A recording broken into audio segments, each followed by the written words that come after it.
Hello అండి, అందరికీ నమస్కారం. ఎలా ఉన్నారు అందరూ?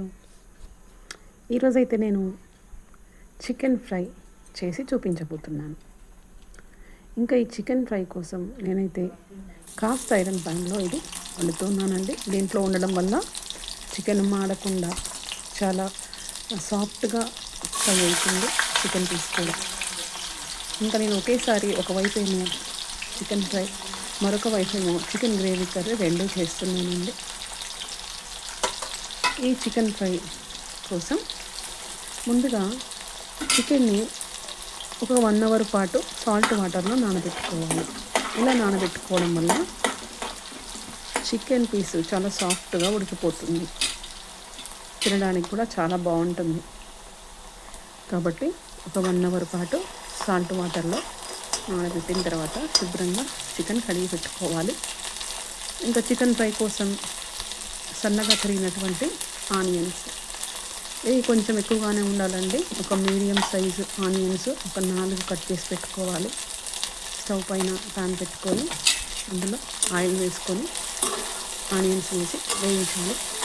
ఆనియన్స్ త్వరగా వేగిన తర్వాత అందులో కొద్దిగా అల్లం వెల్లుల్లి పేస్ట్, పచ్చిమిర్చి, పసుపు ఇవన్నీ వేసి ఫ్రై చేయాలి. ఆ తర్వాత కొద్దిగా కొత్తిమీర దీంట్లో వేసుకోవాలి.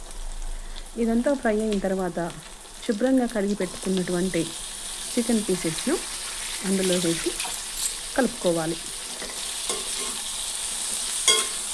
ఆనియన్స్ అంతా కూడా చికెన్స్కి పట్టే విధంగా చక్కగా కలుపుకోవాలి. మరి చికెన్ ఫ్రై చేస్తున్నాం కాబట్టి ఈ చికెన్ చక్కగా ఉడకడానికి, చికెన్ పీసెస్ మాడిపోకుండా ఉండడానికి ఆ కర్రీకి తగినంత సాల్ట్ వేయాలి. సాల్ట్ వేసి కలుపుకోవాలి. సాల్ట్ వేయడం వల్ల చికెన్ పీస్ చాలా బాగా ఉడుకుతుందండి. ఆ తర్వాత సాల్ట్ వేసి కలుపుకొని స్టవ్ని సిమ్లో ఉంచి మూత పెట్టుకోవాలి. ఒక 10 మినిట్స్ అలా మూత పెట్టి వదిలేయాలి. స్టవ్ సిమ్లో ఉండడం, మూత పెట్టడం వల్ల చికెన్లో ఉన్న వాటర్ అంతా కూడా బయటకు వచ్చేస్తుంది. ఇంకా ఆ వచ్చిన వాటర్తోనే ఆ చికెన్ని స్లోగా ఉడకనివ్వాలి. దీనివల్ల పీస్ అంతా కూడా కంప్లీట్గా ఉడుకుతుంది. ఇలా ఉడికిన తర్వాత ఆ ఫ్రైలోకి కావాల్సినంత కారం వేసుకోవాలి. ఇక్కడ చూసారా, చికెన్ అంతా కూడా చాలా సాఫ్ట్గా ఉడికిపోయిందండి. ఇలా ఉడికిన తర్వాత దాదాపు 80% చికెన్ ఉడికిన తర్వాత అప్పుడు మాత్రమే మనం కారం పొడిని వేసుకోవాలి. ఇంకా ఆ చికెన్కి తగ్గట్టుగా కారం పొడి వేసి కలుపుకొని సిమ్లోనే ఆ చికెన్ని ఫ్రై అవ్వనివ్వాలి. మూత పెట్టి అలా కొద్దిసేపు వదిలేయండి.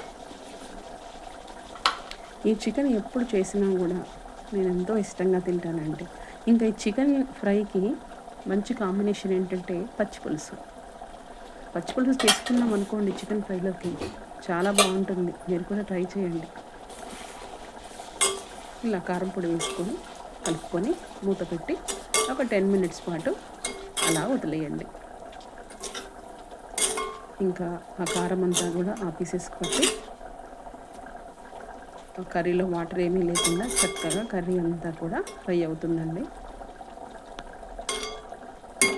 ఆ తర్వాత 10 నిమిషాలు అయిపోయాక మళ్ళీ ఒకసారి మూత తీసి చికెన్ని కలుపుకొని అందులో కావాల్సినంత ధనియాల పొడి వేసుకోవాలి. నేనైతే చికెన్లో మసాలాలు ఇలాంటివి ఏమీ వేయడం లేదండి. నేను తయారు చేసి పెట్టుకున్న ఈ ధనియాల పొడిలోనే అన్ని గరం మసాలాలకు సంబంధించినవన్నీ వేసి పొడి చేసుకున్నాను కాబట్టి అది వేసుకొని కలిపి 1 నిమిషం పాటు స్టవ్ మీద ఉంచి ఆ తర్వాత స్టవ్ ఆపేయాలి. అంతేనండి, చాలా తేలికైనటువంటి చికెన్ ఫ్రై రెడీ అయిపోతుంది. ఈ చికెన్ ఫ్రై చేసుకోవడం చాలా ఈజీ. కాకపోతే చికెన్ ఫ్రై చేసే ముందు దానికి సంబంధించిన ప్యాన్ ఏదైతే వాడుతున్నామో అది చాలా మందంగా ఉండాలి. ఇలాంటి కాస్ట్ ఐరన్ మూకుడైతే చాలా బాగుంటుందండి ఫ్రై కర్రీస్ కోసం. చికెన్ ఎక్కడా కూడా మాడకుండా చాలా సాఫ్ట్గా ఉడికిపోయిందండి. ఇక చికెన్ అయిపోయిన తర్వాత కొద్దిగా కొత్తిమీర చల్లుకొని దింపేసి సర్వ్ చేసుకోండి. ఈ చికెన్ని వేడి అన్నంలో తింటూ ఉంటే చాలా బాగా అనిపిస్తుందండి. ఇంకా నేనైతే ఒకవైపు గ్రేవీ కర్రీ చేశాను, అది కూడా పూర్తయింది. మరోవైపు చికెన్ ఫ్రై కూడా అయింది.